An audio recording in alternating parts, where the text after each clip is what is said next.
Steve Kimple. I'm a teacher here at BYU Idaho, and I'm putting together a technique fundamentals video that will help you to learn the basic fundamentals of the basic moves. You can add whatever you want to the moves, your specific finishes, but these are the key points that make the moves work.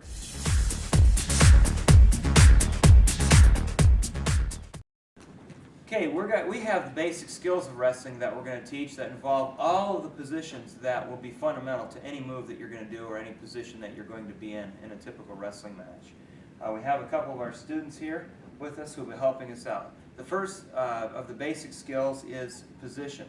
So what I'd like is for these guys to get in their stance. Now what we're going to see in both of their stances is they're both quite similar. In each case we have a person that has a little bit of a lead leg in this position. We have more of a square stance in that position. The backs are rounded, the heads are up. This is good position. They're holding their hands out in front of them as they're holding 2 glasses of water. Their elbows are in. Let's go ahead and have you guys get down in a referee's position. And if you can turn this way for us a little bit, Nathan. Now, in both cases, what we see is in the referee's position, their backs are quite similar to they are in the standing position. Their heads are up, their hands are light on the mat, their back is round. I call it like having an angry cat back. What this does is it generates potential to keep the person's weight off of you when you're coming off the bottom. You'll notice in Nathan's position over there on the right that his ankles, his laces are down on the mat. This prevents a person, the opponent, from coming underneath and grabbing ankles here. It also allows Nathan's hips to be a little bit lower because for him to be able to get the stand up, he wants to have a minimal amount of weight on his hands. So if he was to curl his toes underneath, go ahead and do that once. What you see is that puts a little bit more weight on the knees and possibly a little bit more weight on the hands. Now I've seen people use this move effectively from this position. I personally prefer to go laces down. It keeps them off of my ankles. Let's come back to your feet again. And go ahead and get in your stance again. One of the things I really like about both of these guys who are successful wrestlers is that they're bent at the waist. That allows them to have their head be the first level of defense if we have them face off against each other right now. And if either one of them were to initiate attack, in both cases, the attacking person has to get below the head. Now let's go to more of an erect position up in this position here and get in a stance. We call this kind of like a picture stance if you were to get in here and be like this. The fact of the matter is that it's not really that helpful for wrestling. Go ahead and bend at the waist a little bit more. I'm even a little bit less concerned about how far a person's knees are bent. As long as they can move, I'm okay with it. So that's the first of the skills, is position. The second skill is motion. Now let's just have these two go ahead and do some motion as they're moving around in their stance. Okay, one of the keys about the motion that they have here is they're taking small steps in most cases. I'm not so worried about telling people to avoid crossing their legs. You never really see anybody do that anyway. You'll notice that their weight is on the balls of their feet. Go ahead and motion again, folks. And they move around taking small steps. And their motion, you'll notice, is in a circling position. It's not directly forward and it's not directly backwards. Okay, good. So we have position, we have motion. The third of the skills that we're going to talk about is the level change. Before either one of them initiates a leg attack, they need to change with their levels, and this is how it looks. And as they level change, before he penetrates, that's what he'll do. And go ahead, Nathan, watch Nathan's level change there. There he goes. Let me tell you one more thing about setting up a shot. Get in your stances again and kind of face the camera. Okay. In either one of these folks wants to reach, he's going to do what I call a backhand reach. So in this case, when we look at Colby's right leg is forward here. With that right leg being forward, he does not want to reach with the right hand. If he reaches with the right hand, it gives the opponent a clear shot to the leg that's closest to him. So as Colby goes to reach, it's always going to be with the hand, with the back leg hand. That protects this leg here. Okay, let's go ahead and work on our penetration. So let's go ahead and get back in your stances there. The key points on the penetration is really to get your opponent to step to you. If you have to chase your opponent down for a shot, your opponent already knows it's coming and he's backing away. Here's an example of what not to do. Go ahead and just penetrate, and Nathan, you kind of back out of it. So go ahead and, if he penetrates and Nathan backs out of it.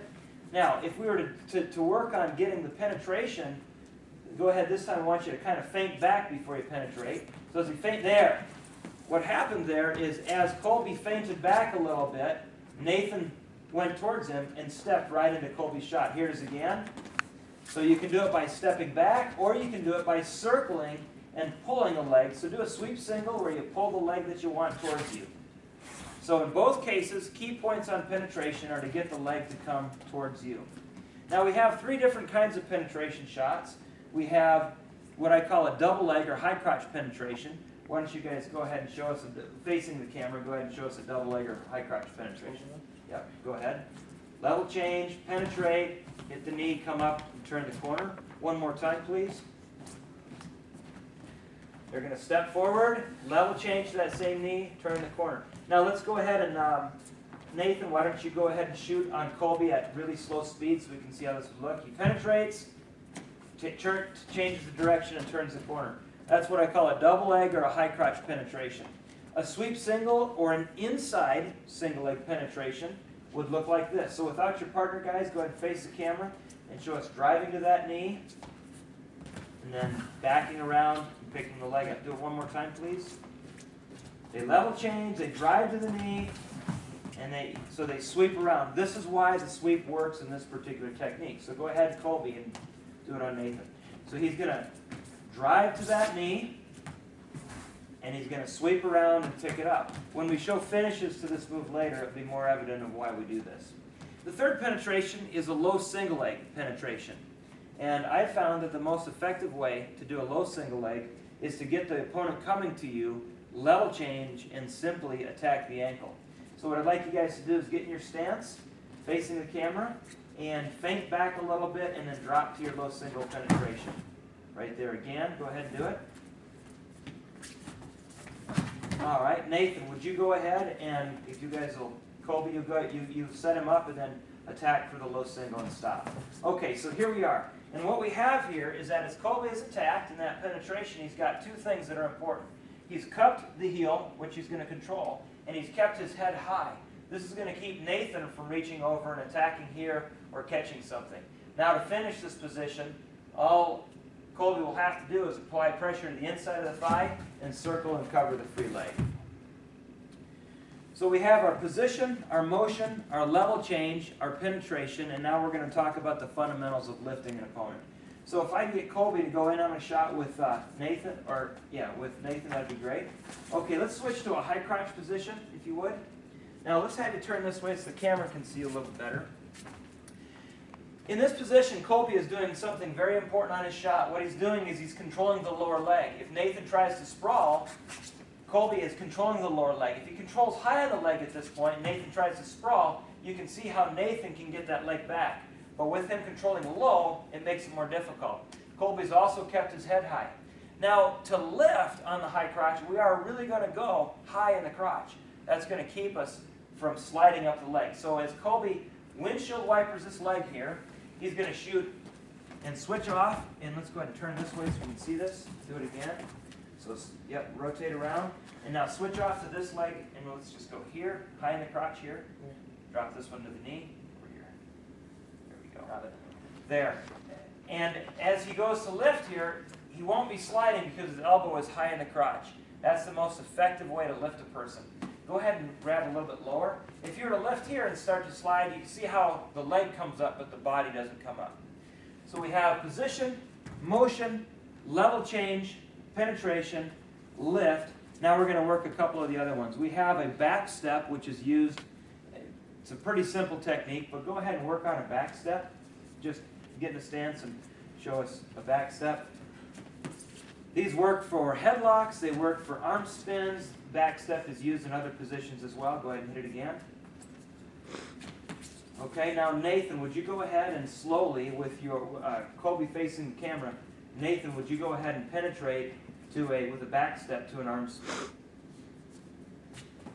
Okay, so you see how the back step works. The next position is a back arch, and we'll just have you guys arch each other. Why don't you have Colby, you hold Nathan's arm, and Nathan, go ahead and do your back arch. Okay, this position develops flexibility in the trunk. It helps the person being comfortable on that throw. Do it again. A little bit later on, in another video, I'll go ahead and show some of the positions that these is used for. Go ahead and work walking up and down the wall really quickly. So without a partner, this is how you develop comfort in going back to that position and how you develop the position. There are a couple more positions that aren't typically talked about in terms of basic skills, but they are a hip heist and a shoulder roll or a flip Granby. So what I'd like to do is I'd like to have, let's go, Nathan, why don't you get in bottom position? Colby, go ahead and cover. Now Nathan, just simply go to a sit out. Now, if Nathan is in this position, there are several options that he has, but one of the easiest is simply to hip heist out to be able to get escape and face. So this is how this works. What Nathan will do is he's going to use his head pushing against Colby's shoulder. He's going to post his hand here. He's going to elevate his hips. And because the open door is right here, he can't go that way with his hips because he's being controlled. But if he goes this direction, he's literally going to escape out. So what he's going to do is he's going to elevate, he's going to flip his hips, land on his knees, and quickly spin around behind Colby. Go ahead. Just like that. Let's do that again. Very well done. So again, so what allows him to elevate is he posts his head here, elevates those hips, and notice as he spins, he's going to land on his knees, but he's going to continue to move. This is a very quick escape. The second one is going to be a little shoulder roll or a little flip Granby. And for this one, I'm going to have, let's give Nate or Colby some room, so scoot back there a little bit, Cole, so you got room. Okay, so this is an effective technique as a second move off the bottom or even a first move off of the bottom. So watch what Colby does. He's going to elevate. Shoulder roll? Yeah, go ahead and shoulder roll first. Okay. Go ahead. So he's rolling across his shoulders. Okay, now go ahead and do it with, go ahead and elevate for a little flip Granby. Okay, both of these are effective positions. Now what we're going to do is I'm going to put Nathan back on top. Colby's going to execute each of these rather slowly, and I'll talk about how they work after he does it. Go ahead. So he's going to shoulder roll there. So you can see that where that position comes from, and he can come around and cover. Or he can do a quick escape with a flip Granby. So as he comes up, so we can see how that position works. Now let's talk about how you would drill this. So the key points on this flip Granby, being able to do it yourself, is to go ahead and step up to the outside. There you go. Now as he gets ready to do his move, what he's going to do on this flip Granby is he's going to actually take his shoulder to his ear, and he's going to do a little cartwheel over on his hip. So as he goes to take off, go ahead. And let's do that one more time. Comes up, steps to the inside, kicks over. This is an extremely effective move because if somebody's expecting a stand-up, a stand-up, a stand-up, and they're in position and you can hit this, it's a quick move against good wrestlers.